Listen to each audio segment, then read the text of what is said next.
So I, in recent months, have made it a mission to start to cook things that I've never cooked before. So I've gotten really bored cooking the same foods over and over again, and I love to cook.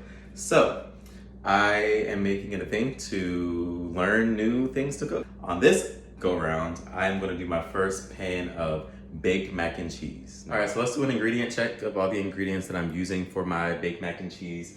So I'm a big fan of Sprouts. I either go to Sprouts or I go to Your DeKalb Farmers Market. So this was a pasta that they have here. Whenever I do cook pasta, which is very rare, I like wheat pasta. So I got a wheat pasta for this baked mac and cheese.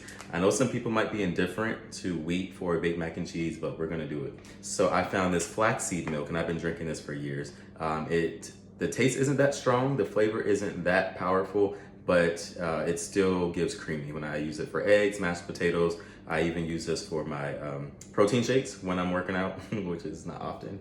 And then smoothie bowls, it's perfect. It still gives the cream without the overpowering taste of cow milk. This butter, Mayokos butter, I tried this a few months ago and blown away. I get the salted one. Sprouts had a coupon for it, so I was like, let me try it. It's a plant milk butter. So again, nothing cow. So I'm pretty sure that makes it vegan. But when I tell you this butter is so good. And then I have standard eggs. So all natural eggs I got from Your DeKalb Farmers Market, cage-free, natural, large brown.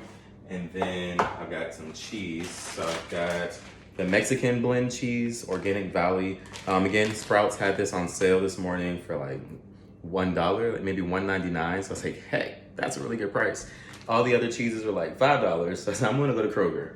So then I went to Kroger and got sharp cheddar, because my sister told me this is what she uses, and then I got the Colby Jack. I think my sister mentioned this too, but then someone else in the cheese aisle was also on the phone talking to someone who said get Colby Jack. I'm assuming they were making baked mac and cheese, so I got it. All right, so I've got the pot of water on the stove. We're gonna get this up to a boil. Gonna get some salt for the water.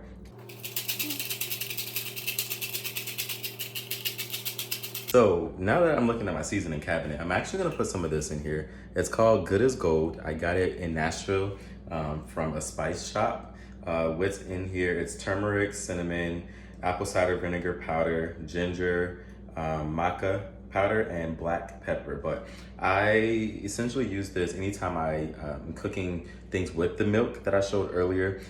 For me, it just has like a good support to creaminess. So I'm gonna put a little bit of this in my cheese sauce, just to back up the milk a little bit. All right, so the water is just at boil. So I'm gonna throw the noodles in there in just a second. Also let my oven get closer to 350 so that by the time I get it all mixed together, it's ready to go in. I'm pretty sure the cheese sauce in every recipe I looked at is supposed to be somewhat of a liquid, and the cheese just isn't liquefying. So I'm adding more milk to the cheese sauce, and I guess that makes sense because I'm gonna add the rest of the cheese by itself, and then I'm gonna add some eggs, and the eggs are gonna help keep everything together. So I want the cheese sauce to be a little more liquidish. So it's getting there.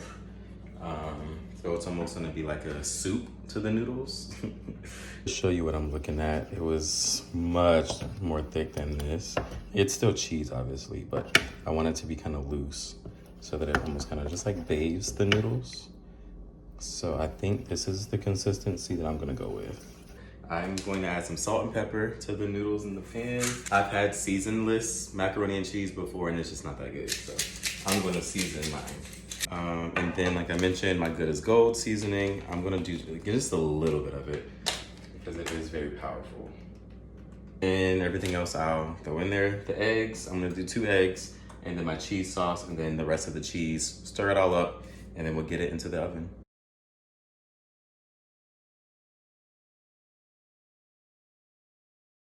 I don't know how weird this is, but we're gonna do a little taste test.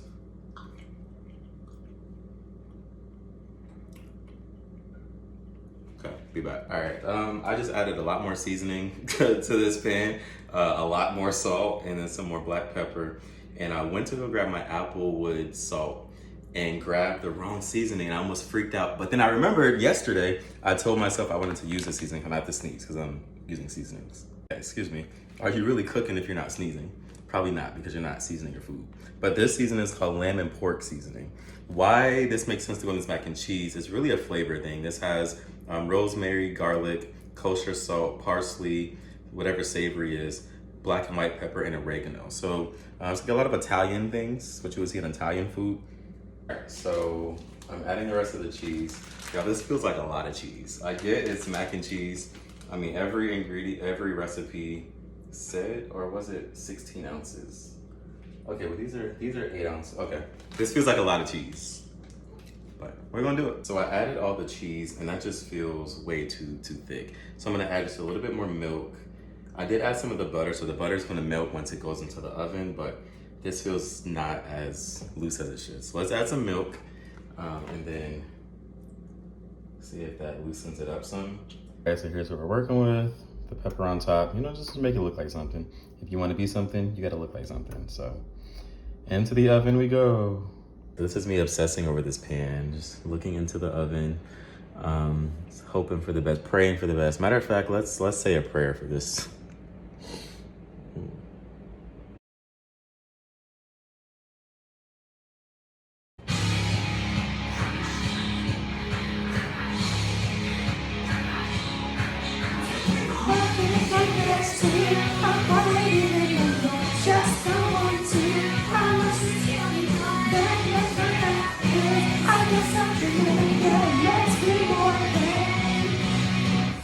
Alexa, turn it up.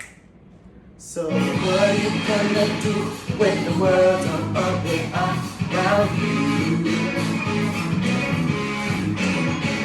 Ain't it fun living in the real world?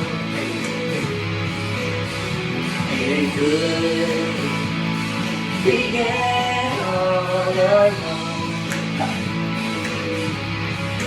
Mac and cheese is boiling. I can hear it, and look how pretty it's coming. It's browning on the outside, so we're gonna throw it back in. It's browning over here too, so we're getting there. We're getting there. It smells good, and literally it's sizzling. All right, so the reveal of my first pan of baked mac and cheese. It looks like this. Beautiful. But now I'm gonna get like a real taste of it. So do this with me. So it's pretty decently. I'm thinking I maybe could have done more of the milky cream sauce, maybe. But let's see. Oh. Okay. Okay. I would say. Sorry, my chicken. I have 2 minutes. Wow. Okay. Dang, that's actually good. The cheese is amazing. Not even kidding. Some mustard probably would actually have been really, really good in there. So this is good. I would give it an honest 8 out of 10. I'm between 7 and 8, but 7 is kind of low. So I would actually give it an 8 out of 10. It's good. I think I can be more intentional with the flavors. So know what I know. I think underneath the cheese, there's another flavor element that I want to figure out. So maybe it's Velveeta. But for what it is, it's actually really, really tasty.